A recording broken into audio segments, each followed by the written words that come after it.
I'm Rebecca Walsh, 42 years old, 2 Ivy League degrees, and somehow still the butt of the joke at every family function. The latest, Walsh and Walsh's glitzy anniversary dinner. Mahogany tables, chandeliers, the kind of event where champagne flows like water and egos swell in direct proportion. I sat between two board members discussing tax loopholes when Diane, my sister-in-law in pearls and passive aggression, clinked her glass for attention. To family, she began, faux sincerity coating every word. And to those who tirelessly carry on the Walsh legacy, from courtroom conquests to corporate triumphs. She gestured to my husband Daniel, then smirked in my direction. And of course to Rebecca, whose unique passion for pro bono work reminds us that even lost causes deserve love. Some people collect stamps, Rebecca collects lost causes. Laughter rippled around the room. I smiled, tight-lipped, chin up. My knuckles turned white around my wineglass. Lost causes. That's what she called the cases I've spent the last decade fighting. The land disputes, the sacred sites bulldozed for profit, the poisoned water in forgotten towns. Lost causes. I looked down at the leather-bound menu, not tasting a word of it. The steak came, medium rare, just like they always ordered for me, assuming, never asking. Diane leaned over during dessert to whisper, "Don't take it personally, Beck. We all play our roles. My role, the earnest wife. The quirky idealist in a sea of power suits and generational wealth." I excused myself before the espresso, locked myself in the ladies' room and stared at my reflection under harsh fluorescent light. Mascara flawless, lipstick untouched. A woman carved from compromise. It wasn't the first time Diane had humiliated me, but something about tonight felt different. Maybe it was the certainty in her voice. The way Daniel laughed just a little too hard. Or maybe it was just me, tired of swallowing their condescension like communion wine. Back at the table, I watched them all, toasting each other, celebrating legacy. A legacy built on mergers, acquisitions, and glossy annual reports. And me? A footnote. An eccentric curiosity. Later, as we waited for our car, Daniel tried to smooth it over. "You know Diane," he said, slipping a hand around my waist. "She doesn't mean anything by it." "She meant every word," I said, stepping out of his reach. The valet pulled up in our Blacktown car. I climbed in without waiting for him to open the door. Diane's words echoed in my head, louder than the engine, louder than the jazz on the radio. Some people collect stamps, Rebecca collects lost causes. Good. Let them think that. Let them laugh. I pulled out the notebook I always kept in my purse, handwritten notes, tribal precedents, contact numbers from reservation leaders, every page a story they'd never understand. If I'm a collector of lost causes, it's only because this family lost its soul-chasing power. But me? I'm just getting started. I wasn't always the woman who smiled through insults and plotted revolution in bathroom mirrors. Once, I was Rebecca Flynn, summa cum laude, environmental law scholar, protest organizer, the girl with mud on her boots and Supreme Court dreams. Before Daniel Walsh. Before Diane and dinner parties. Before compromise settled over my life like a fog. We met in the halls of Columbia Law. He was brilliant, polished, born knowing which fork to use and how to charm professors. I was the opposite. Raw, intense, always one impassioned argument away from suspension. He said I made him feel alive. I said he made me feel like maybe I could belong somewhere. It was Daniel who introduced me to his father. Thomas Walsh, the founding partner of Walsh and Walsh, legal royalty in Boston. He saw something in me, he said. Your fire could use a little direction. He offered me a job before I'd even passed the bar. I took it, thinking I could work the system from the inside. Turns out, the inside of the system has plush carpets and invisible ceilings. My first few years at the firm were filled with promise. "Rebecca's our rising star," Thomas would tell clients. They gave me press conferences and photo ops, but the cases, leaks, not pipelines, mascots, not sovereignty. When I pushed for land protection cases, Thomas patted my hand. "Save the world on your own time, sweetheart." Then came Diane. She married Daniel's brother, Michael, a venture capitalist with perfect hair and zero moral compass. Diane was everything I wasn't, effortlessly poised, vicious with a smile, fluent in WASP. From the beginning, she saw me as an interloper, a charity case in designer heels. She'd throw dinner parties with seating arrangements that kept me next to the funny uncles or clients who asked if I was the entertainment. When I launched the pro bono division of the firm, my compromise, my olive branch, Diane turned it into a joke. At board meetings, she'd reference it as Rebecca's pet project, as if environmental justice were a side hustle between Pilates and brunch. Daniel? He'd squeeze my hand under the table, whisper, "Let it go." I did. For years. Until last night. That toast, those 7 words, tore through my last thread of tolerance. I lay awake all night, staring at the ceiling of our townhouse, the city glowing faintly through blackout curtains. Daniel slept beside me, peaceful, unaware that I'd made a decision that would change everything. At dawn, I got up, brewed coffee, sat on the kitchen floor with my notebook. If they think I'm a hobbyist, I'll give them something real to fear. I turned to a page I'd labeled Arizona, Phase 1. A land rights issue buried by paperwork and bureaucracy. A reservation whose water had turned toxic years ago, and no one had listened. They would listen now. I would make them. I tucked the notebook into my bag like it was a weapon and stepped out into the cold morning air, my breath fogging in front of me like steam off a battlefield. The Walsh townhouse loomed behind me, glass, stone, steel. A mausoleum of ambition. I walked away from it with a strange lightness in my chest, like maybe I'd finally loosened the chain I'd worn around my ribs for a decade. At the firm, no one noticed anything different. That was the trick: move quietly, smile tightly, never let them see you're awake. Diane breezed past my office around 10, trailed by interns and that cloying scent of designer rose. She glanced in and gave a little wave, the kind people give to someone they've already decided isn't a threat. Perfect. I spent most of the day in planning mode, which in corporate speak meant pretending to review budgets while actually compiling everything I needed. Legal contacts, land usage reports, old EPA filings, tribal sovereignty rulings, handwritten notes from a conference I'd attended in Santa Fe 2 years ago before Daniel convinced me to focus inward. The fire was still there. It had just been smothered by too many cocktail parties. At lunch, I slipped out, took the T to South End. There's a tiny bookstore/cafe off Tremont where no one from Walsh and Walsh ever goes. I sat at a corner table and ordered espresso, then pulled out the notebook and opened to the page with the reservation's name written in bold at the top. Kaibab. The mining company had gone dormant after a legal skirmish 5 years ago, but rumors said they were starting up again, slipping under the radar this time. I made a few calls, quiet ones, careful ones. By the time I left the cafe, I had 3 contacts, one active tribal liaison, and a note in the margin that read, "Possible precedent, Navajo v. U.S. Minerals, 2011. I went back to the office, kept my head down, worked late enough to avoid the Walsh dinner ritual of polished silver and silent disapproval. At home, Daniel was already pouring wine. "You missed dinner," he said, not unkindly, but with the quiet judgment of a man used to control.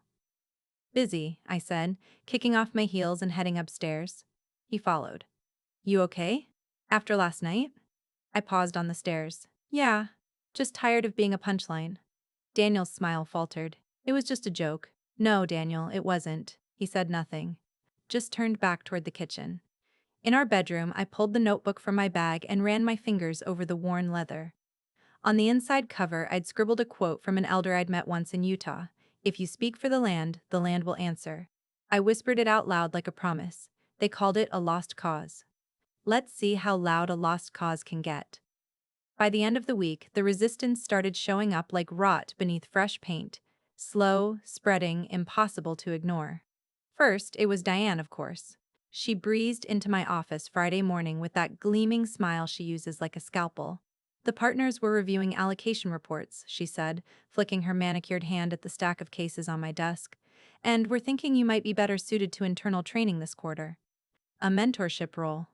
She emphasized the word like I was being granted sainthood instead of being benched. I didn't even blink. "I already have active cases." She smiled wider. "We'll reassign." Then came Daniel, that night at home, half a glass of Pinot in and already loosening his tie. "Maybe you're overreacting," he said when I brought it up. "You've been tired lately. Maybe it's a good time to take a step back." "A step back from what?" I asked. "From my job, my clients, myself?" He sighed. "From the martyr complex." That landed hard. I didn't respond. Just got up and left the room before I said something that would scorch the rest of our marriage to ash. By Monday, two of my existing clients had been redirected to other attorneys, one of them to Diane herself. No warning, just a quick email and a reminder from the managing partner that realignment strengthens the firm's integrity. The realignment in question seemed to involve shoving me into a corner and hoping I stayed quiet. But I didn't stop. I stopped asking. Instead, I went deeper underground. I booked a flight to Arizona under my maiden name. A little field trip, I told Daniel. A conference, I told the office. But what I didn't tell them was I had already spoken to a tribal councilwoman named Lena who agreed to meet. She said the Kaibab situation was worse than anyone outside knew. They're drilling without permits. The state's looking the other way. We've filed papers, but they disappear. I asked her to send everything she had. She did, scanned maps, affidavits, photos of cracked wells and dead fields. It hit me like a punch to the chest. This wasn't just about legal theory anymore.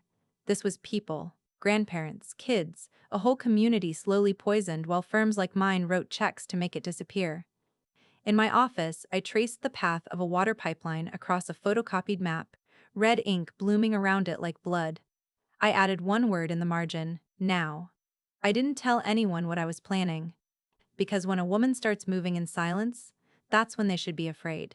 And they weren't afraid yet, but they would be. The courtroom smelled like old paper and cheap coffee, the kind of scent that sticks to your clothes and your bones. It wasn't even a real courtroom, just a stuffy municipal hearing room in Flagstaff with flickering fluorescents and plastic chairs. But it might as well have been the Supreme Court for how fast my pulse was racing. This was it. My first official strike against the machine. The case was small on the surface, a land use violation by a mining subcontractor operating near the Kaibab Reservation. Technically, it was about noise levels and truck access routes. But I knew, and Lena knew, and the tribal elders sitting quietly behind me knew, it was the first domino. If we won this, we'd have grounds to demand full environmental review, and maybe even halt the larger project until new permits could be forced through public hearings. The mining company sent a junior associate, barely out of law school, with slicked-back hair and the confidence of someone who'd never been told no. "Your Honor," he said, "these complaints are procedural. There's no real damage. No cause for delay." I stood. Procedural until someone's well runs dry. Until a grandmother gets sick from tainted groundwater. Until a community vanishes because no one could be bothered to follow the law. His smirk faltered. I presented the affidavits, the photos, the tribal statutes. I cited obscure regional ordinances and cases from reservation lands that no one in that room had probably ever read, and when the judge ruled in our favor, declaring the mining company in breach and suspending operations pending review, something cracked open in me. It was small, quiet, a murmur in a windowless room, but it was mine. And it was real. Afterward, Lena handed me a beaded bracelet, simple, red and turquoise. "Thank you," she said. "You listened. That's rare." I slipped it onto my wrist. I'm not done. When I got back to Boston, no one asked about the trip. No one mentioned the case. I'd filed it through a nonprofit legal shell I'd quietly helped stand up 6 months ago.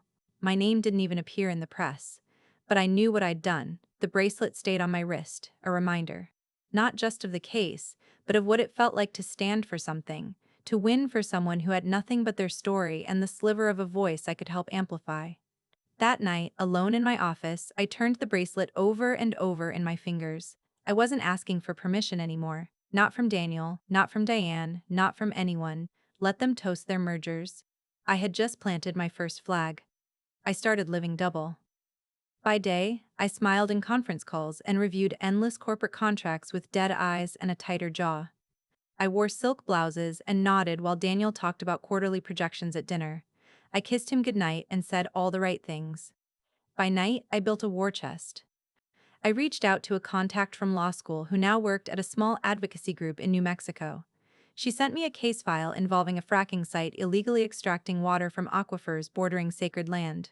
I knew the region, knew the loopholes they were using, knew it could become something massive if the right eyes saw it. And I had the eyes. I started flying out on weekends. Phoenix, Tucson, Santa Fe. I said I was doing volunteer strategy work for one of the firm's diversity initiatives, a lie so close to the truth it sounded perfectly boring.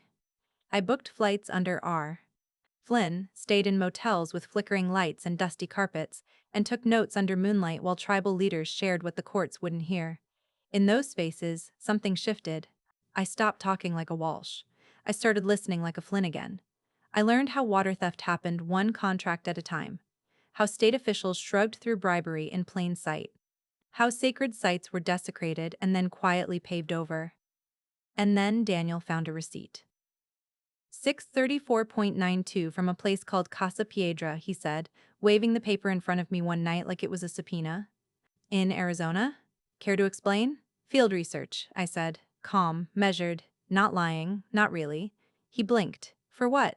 A side project. He looked at me like I'd grown a second head. You're a partner's wife.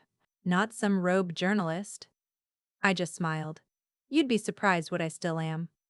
He didn't ask again, but I knew. The walls were thinning, the secret was stretching at the seams, but I couldn't stop. Not when I'd just uncovered what could be the biggest case of my life. A multinational company siphoning indigenous water and selling it to bottled beverage firms under a maze of shell corporations. It was corruption, plain and simple. And I was going to drag it, screaming, into the light. I started mapping every connection, every invoice, every environmental impact study they'd paid to disappear. And in the margins of my notebook, I wrote the name of the firm again and again, Walsh and Walsh. Because one of our junior partners, Diane's hand-picked protege, had signed off on one of the original consulting contracts. I closed the notebook and looked out my office window. The monster I was hunting had Walsh blood on its hands. And maybe, so did I. The email leaked on a Wednesday, not by accident. Nothing in Diane's world happened by accident. I was sipping my second espresso in the firm's glass-walled kitchen when it hit my inbox, forwarded from a partner. Subject line, concern? Attached were PDFs of internal messages I'd sent from my private account communications with Lena, invoices for expert witnesses, even a scanned page of my notebook with my annotations. Someone had dug deep. I knew who. Diane had always been good at two things, optics and annihilation. I barely made it back to my office before the calendar alert popped up. Emergency partner meeting, 11:30 a.m., mandatory. Just like that, the trap was sprung. The boardroom smelled like varnish and judgment. Thomas Walsh sat at the head of the table, looking every bit the benevolent king forced to scold a rogue knight. Daniel was already there, hands folded, face carefully blank. Diane was beside him, expression serene, like a woman watching her favorite opera crescendo. Rebecca, Thomas began, we're concerned about the extracurricular legal activities you've undertaken. I didn't flinch. Define extracurricular. Diane slid a file across the table like she was dealing cards at a funeral. These were sent anonymously, but the metadata confirms your involvement. You've been representing clients outside the firm's purview, unauthorized, confidential firm resources may have been used. I glanced at Daniel. His eyes flicked away. Are you denying it? She asked sweetly. No, I said, I'm confirming it. Silence. The kind that doesn't beg for explanation, it demands blood. I've been representing communities underrepresented in every room this firm occupies, I said. And if that makes me a liability, then you've already made your decision. Thomas looked tired. You've breached protocol. Legal boundaries. Ethical lines? Ethical lines? I barked to laugh. The firm that greenlit oil pipelines and bulldozed sovereign land is going to lecture me about ethics? Daniel spoke at last. Rebecca, please. Just step back. Let us fix this. You had your chance, I said. You chose silence. The vote happened fast. Suspension pending review, office access revoked, a polite phrase for exile. I stood, removed the keycard from my wallet, placed it on the mahogany table. The bracelet from Lena still circled my wrist, defiant. Keep the keycard, I said. You're going to need it to clean up the mess I'm about to expose. I walked out to the soundtrack of silence. Not one partner followed me, not Daniel, not even Thomas. Outside, the Boston air was sharp and cold, slicing through my blouse like glass. I'd walked into that building as a wife, a partner, a cautionary tale. I walked out as something else entirely, unchained, unemployed, unafraid. Let the war begin. The motel was called the Juniper Inn, though there wasn't a single juniper in sight, just rusted signage, a broken vending machine, and a row of rooms that smelled like they'd long since given up hope. I didn't care. It was cheap, it was anonymous, and it was all I had. I stared at the stained ceiling tiles for hours that night, letting the weight settle. I'd been suspended pending review from the firm I'd helped build, in the city where I'd made my name, by the family who had once promised to protect me. And Daniel? He hadn't even called. Not a text. Not a single goddamn word. I opened a bottle of cheap whiskey from the liquor store across the street, drank it straight from the neck while the local news mumbled in the background. My name hadn't hit the headlines. Yet. But it would. Diane would make sure of that. At some point, I dozed off with the bottle in my hand and woke with it on the carpet, still half full. My head throbbed. My phone buzzed with a press request I ignored. My inbox was a graveyard of silence and PR nightmares. I dragged myself to the shower, sat on the floor under lukewarm water and tried not to think. Tried not to remember how much I'd wanted their approval. How many dinners I'd endured. How many times I'd bitten my tongue while Diane laughed at my little side work. How I'd built a marriage on the belief that love was stronger than silence. Then my phone rang. A number I didn't recognize. I let it go to voicemail, then checked it anyway because something told me I had to. The voice on the recording was old, weathered, familiar. "Rebecca," the woman said, her accent thick and steady, "you told us you'd stand with us. So I ask you now, are you still standing?" I sank onto the edge of the bed, phone pressed to my chest like it might restart my heart. Her voice was clear. Calm, not a plea, a reminder. "Are you still standing?" I wiped my face, took a breath that scraped down my throat like gravel, and then I pulled the notebook out of my suitcase and laid it open on the bed. Every name, every case, every violation I'd catalogued in secret while pretending to be someone else. No more pretending. I wasn't fired, I was free, so I got to work. On the motel bed, under flickering light, surrounded by takeout containers and the stale scent of lost dreams, I built something new. Because I was still standing. And this time, I wasn't standing alone. It started with one text. A former intern I'd mentored during my good soldier years at Walsh and Walsh. She'd heard what happened, of course she had. News travels fast when the fall is from grace. "If you're building something," her message read, "I want in." I stared at it for a long time, then I replied, "Be at the diner on Clarendon and 8th, Saturday, noon." She wasn't the only one who showed up. 2 interns. A junior associate I barely remembered from a training seminar. An environmental science grad student who had emailed me once about land litigation and never forgotten my response. By the end of the weekend, there were 7 of us crammed into a booth over cold coffee and scribbled case notes. We rented the space above the diner the same day.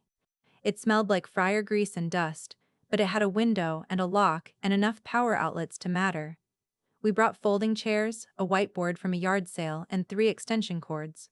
I signed the lease under the name Walsh Legal for People and Planet, a name no one could take from me. No corporate office, no receptionist, no mahogany desk, just the law. And fire. We divided the work. I gave them the files I'd built in motel rooms and borrowed Wi-Fi cafes. Land theft in Arizona. Water extraction in New Mexico. A potential class action on behalf of indigenous families poisoned by an abandoned mining operation. There were tears, laughter, fear. We weren't a firm, we were a rebellion. I didn't have funding. We worked on air and spite. But the moment we opened our shared inbox and saw the first message roll in, "I heard you help people like me," I knew. We'd tapped into something real. Not everyone had turned away. Not everyone believed the Walsh press machine. And when the news broke about my suspension, when the Boston Legal Times ran the headline, "Fallen Walsh Heir Launches Rogue Practice," something happened I didn't expect. Donations. Small ones at first, then bigger. $25 from a schoolteacher in Flagstaff, $100 from a retired judge in Nevada. A $5,000 wire marked for the water. They came in waves with notes that said things like, "You're not wrong, and keep going." We hung a banner in the window facing the street. Hand-painted, "For People and Planet." This time, I didn't ask anyone for permission. And when I looked around at the faces of my ragtag team fresh out of law school, barely paid, hungry for change, I felt something I hadn't in a long time. Hope. Not because we were strong, but because we had nothing left to lose. And that makes you dangerous. The first time we laid out the case, really laid it out, pinning maps to the wall, drawing red lines across corporate family trees, building timelines that spanned decades, we realized what we were up against. This wasn't just illegal water extraction. This was theft on a scale so vast, so methodical, it blurred the line between negligence and design. Sacred aquifers drained and bottled. Land permits forged through shell companies. Environmental impact reports buried under layers of bureaucratic rot. And right there, tangled in the corporate web, a name I knew too well: Walsh Environmental Consulting. A division I'd never touched, buried under layers of plausible deniability, run by Diane's protege and funded in part by Walsh and Walsh sustainability grants. They weren't just defending the monster. They'd helped build it. "We can prove prior knowledge," I told the team one night, fingers blackened from Sharpie ink. "But we'll need more than outrage. We need hard evidence." So we dug deep. We pulled property records from courthouses in 3 states, traced the transfer of land titles like bloodlines, interviewed elders whose wells had run dry before their grandkids were born. A geology student ran groundwater reports through software her university would have banned if they'd known. Every detail confirmed what we already suspected: the water was being stolen and resold. One company at the center, Argenis Holdings. Global reach. No conscience. They bought up land through intermediaries and rebranded extraction as environmental testing. Their products sat on grocery store shelves, marketed as pure, artesian, natural. We filed the preliminary motion under tribal jurisdiction. A warning shot, one that made it into regional press. Not big headlines yet, but enough to cause a stir. That's when the pushback began. My old office emailed a cease and desist, Diane's fingerprints all over it. They claimed I was in breach of non-compete clauses. Confidentiality. I laughed when I read it. Every clause they tried to use was a noose they'd handed me. They were scared. Good. Then someone slashed the tires on our office manager's car. Another team member got a call from her old firm warning her that associating with Walsh's rogue wife might cost her career. They were testing us. But we didn't flinch. We counterfiled. We doubled down. I gave an interview to an independent podcast that went viral overnight. "They called it a lost cause," I said into the mic. "But the people on the ground know the truth. They've always known. I'm not here to speak for them. I'm here to make sure the law finally does." My inbox exploded. We weren't alone anymore. The case was building. So was the storm. No call, no warning, just an envelope slipped through my office mail slot, stamped with a boutique firm's logo Daniel used when appearances mattered. I stared at the packet in my lap, fingers numb. The coffee on my desk had gone cold. Outside, traffic rumbled past like nothing was breaking. He'd chosen his side. I didn't cry. There wasn't time. Because within the hour, I got the second envelope. This one from Walsh and Walsh. They were suing me. Breach of contract. Disclosure of confidential materials. Damages in excess of 7 figures. The hypocrisy nearly made me laugh. They used me, silenced me, dismissed me. Now they wanted blood because I dared to use the law the way it was meant to be used. I stepped outside and walked for blocks I couldn't remember. Just air, movement, anything to not collapse. When I got back to the office, Lena was waiting. She didn't ask if I was okay. She just handed me a copy of the newest complaint. Argenis had retaliated. Bulldozers. Night ops. A family's ancestral land flattened while they slept, their livestock poisoned, their graves disturbed. "We warned them," Lena said softly. "We filed every paper. We followed the law." "They're daring us," I said. "They think we'll break."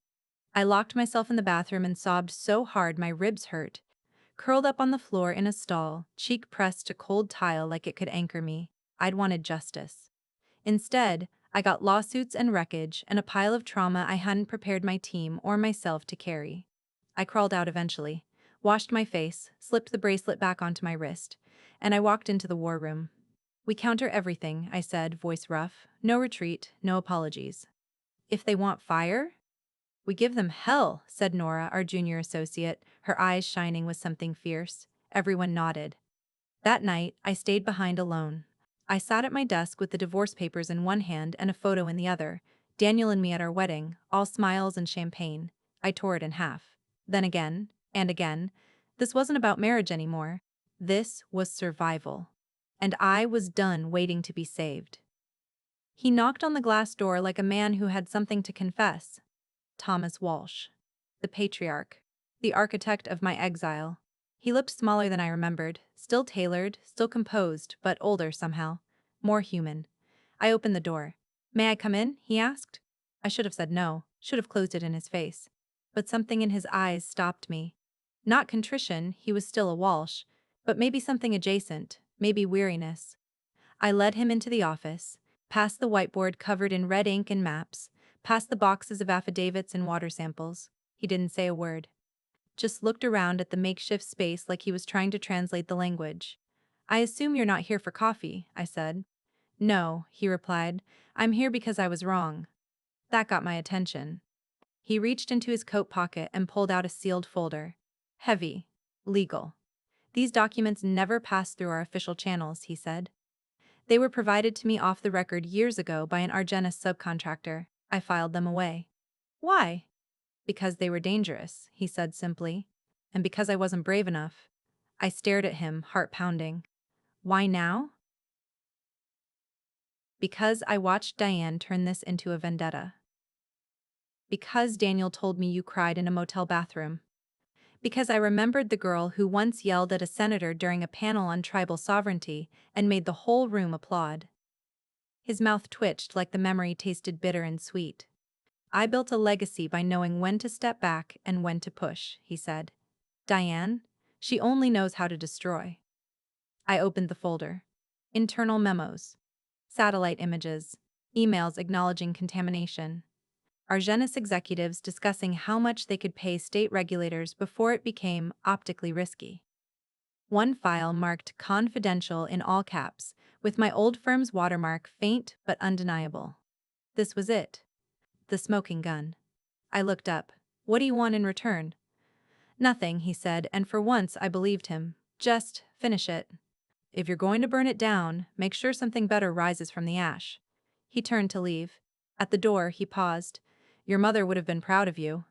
I flinched. He knew that would hit me, and maybe I needed it.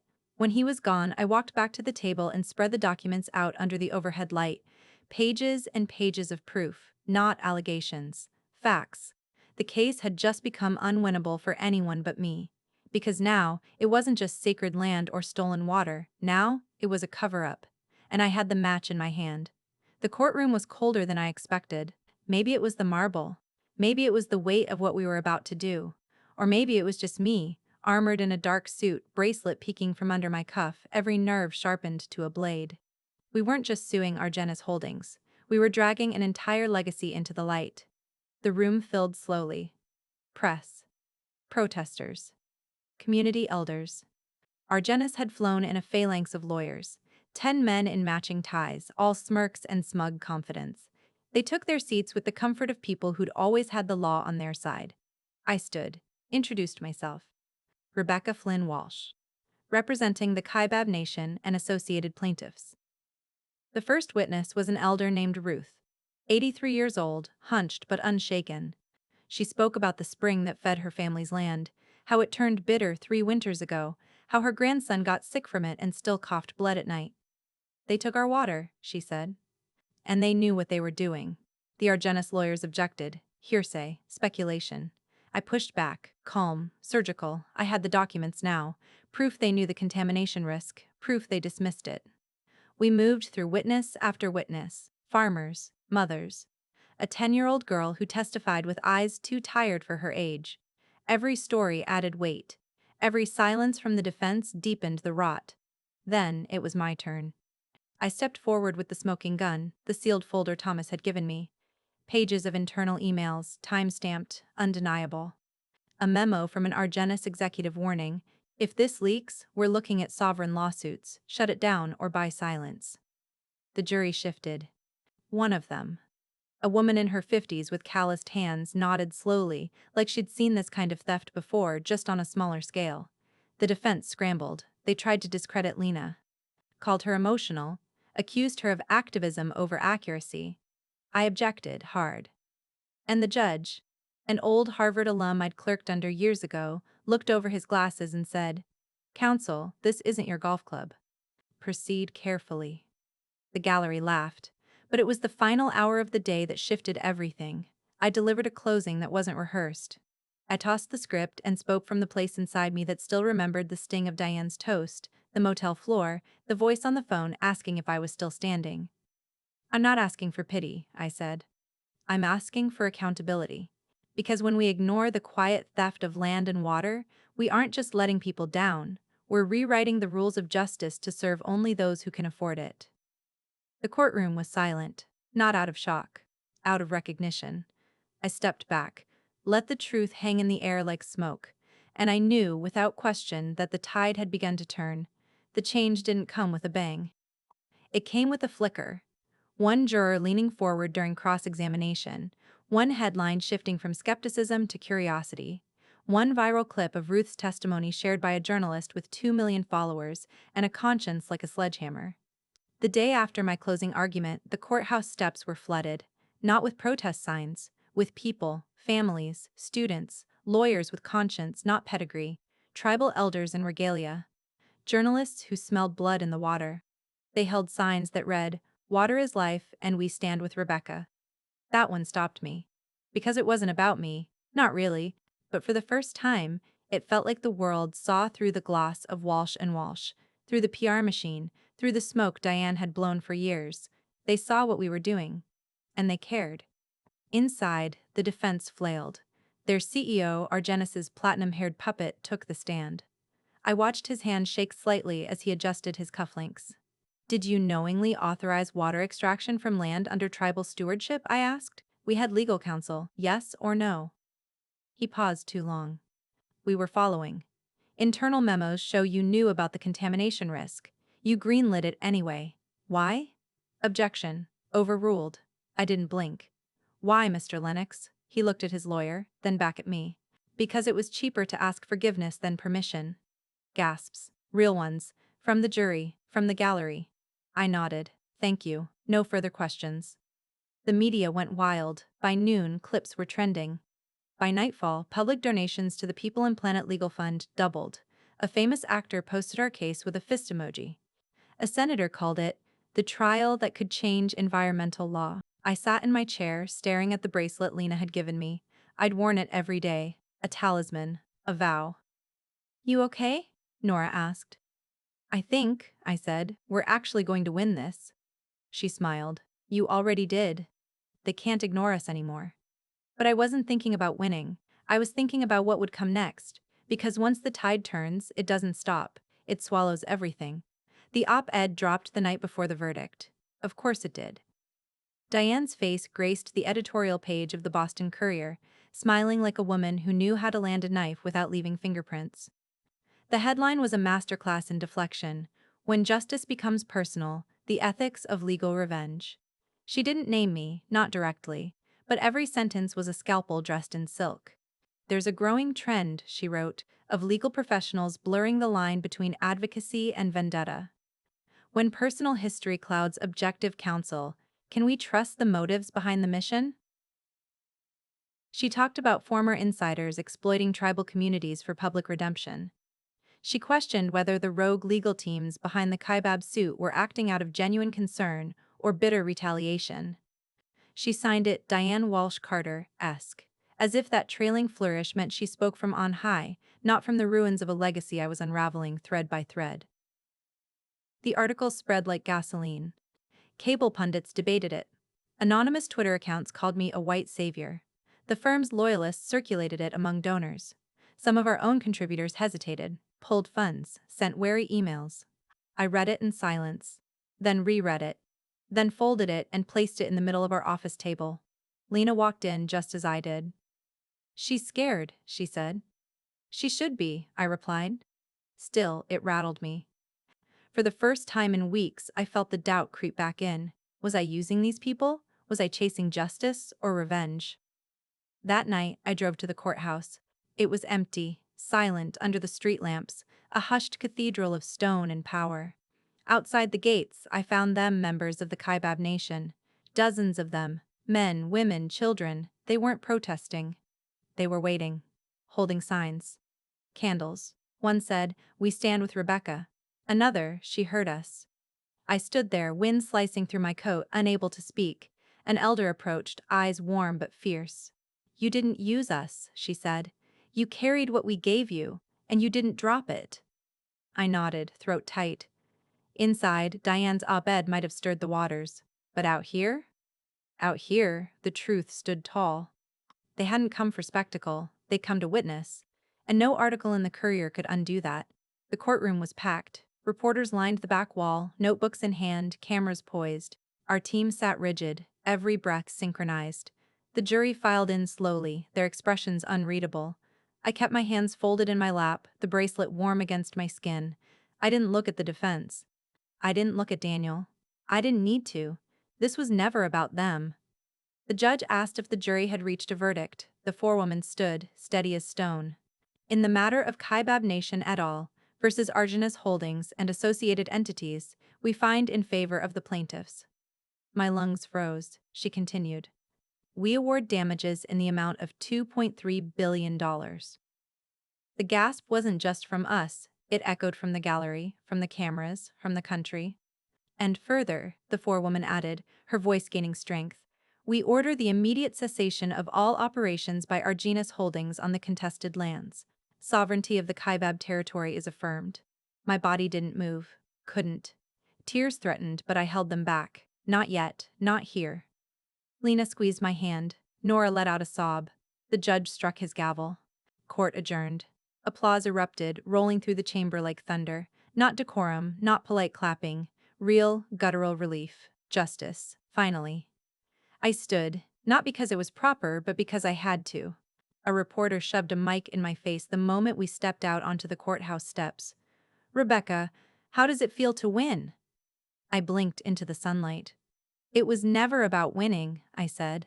It was about being heard. That quote spread faster than the verdict itself. They played it on the news, printed it under headlines, turned it into memes, tweets, even protest posters for other fights already brewing. But in that moment, I wasn't thinking about legacy. I was thinking about Lena's bracelet, about Ruth's cracked well, about a little girl who testified with hope bigger than her years. We'd taken on a giant, and we made it bleed. Inside the courthouse, Diane was nowhere to be seen. Daniel stood at a distance, alone. He didn't approach. Good, this wasn't his ending, this was mine. I walked down those courthouse steps into a storm of camera flashes and raised fists, and for the first time in years, I felt weightless. I was no longer the lost cause. I was the reckoning. The offers started the very next day. A professorship at Harvard Law, focusing on environmental justice. A memoir deal from a major publisher, already paired with a ghostwriter. Speaking engagements. Interviews. Television. Every network wanted a slice of the Walsh who won. Even Thomas called. He didn't say sorry, not exactly. Just, you did what none of us thought possible. He sent over a proposal. An executive role at the firm, rebranded of course. Full control of the pro bono division, my own team. Autonomy. I didn't even read the contract. Because the truth was, I didn't want back in. Not to their world, not to those rooms. I sat with Lena and the other plaintiffs in the small diner below our office. We'd gathered around breakfast that tasted better than any champagne ever had. This doesn't end here, Lena said, her coffee cup warming her hands. There are more Argenices, more land. More voices being ignored. I know, I said, and that's when the idea came. Not a retreat, not a soft landing. A new beginning. We incorporated within a week. For People and Planet became more than a battle cry. It became a legal center. Built in partnership with tribal leaders. Staffed with attorneys who had fire in their veins. Funded not by institutions but by the people who believed justice didn't have to be a privilege. We found a building, old, worn, full of potential. Not in Boston, not in New York, but on the edge of Kaibab land, where the dust still held stories and the wind remembered names. Daniel sent a letter, short, no apology, just respect. I see now, he wrote. You were never trying to belong to us. You were trying to build something better. I'm sorry I didn't understand sooner. I folded the letter, filed it away. Not out of bitterness, but because closure is a kind of kindness too. Diane stayed silent. Her firm released a bland statement congratulating both parties on reaching resolution. Then pivoted to a new campaign. Rebranding. Scrubbing the archives. Let them. I wasn't watching anymore. Because while they tried to protect what they had left, I was busy creating something no one could take away. A place where the law didn't forget the voices it was never designed to hear. A place where I wasn't just visible, I was whole. The children knelt in the red dirt, small hands planting saplings with the kind of reverence most adults forget to carry. I stood nearby, watching them press soil over roots, their laughter drifting like music through the warm desert air. Lena stood beside me, her shawl rippling in the wind, eyes soft and proud. "This," she said, "is what it looks like when the land begins to heal." Behind us stood the new legal center. One story, adobe walls, wide windows open to the horizon. Inside, the walls were lined with photos of every plaintiff, every ally, every face that had dared to speak when silence was safer. Near the entrance, beneath a glass case, sat my bracelet, red and turquoise, worn smooth from the fight. I placed it there the morning we opened, hands trembling, not from grief but from the weight of peace, not surrender, just stillness, a kind I hadn't known in years. Above the door, carved into the stone, was our mission. For the voices the law forgot. People came from across the country, students, attorneys, activists. They came not to praise, but to learn, to listen, to build. We trained them in tribal law, in environmental protections, in how to fight without losing your soul in the process. Some days, I sat at the window and just watched. Watched as the parking lot filled. Watched as the trees grew. Watched as children planted the next generation of resistance. I thought about who I'd been. The woman in heels and half-truths, smiling through Diane's cruelty, chasing Daniel's approval like it was salvation. I thought about the motel room, the whiskey, the silence. And then I thought about now. About soil under fingernails. About the way Lena hugged me before meetings. About Ruth's grandson, now in college, studying hydrology so he could one day protect what almost slipped away. The story they told about me was simple. Rebecca Walsh, the fallen daughter-in-law, the firm's failed idealist, the woman who went rogue. But they got it wrong. I didn't fall, I walked. And I didn't go rogue. I came home to the fight I was born for. As the sun dipped behind the mesa and the trees swayed in rhythm with the wind, I felt it in my bones. This wasn't the end of my story. It was just the beginning of theirs.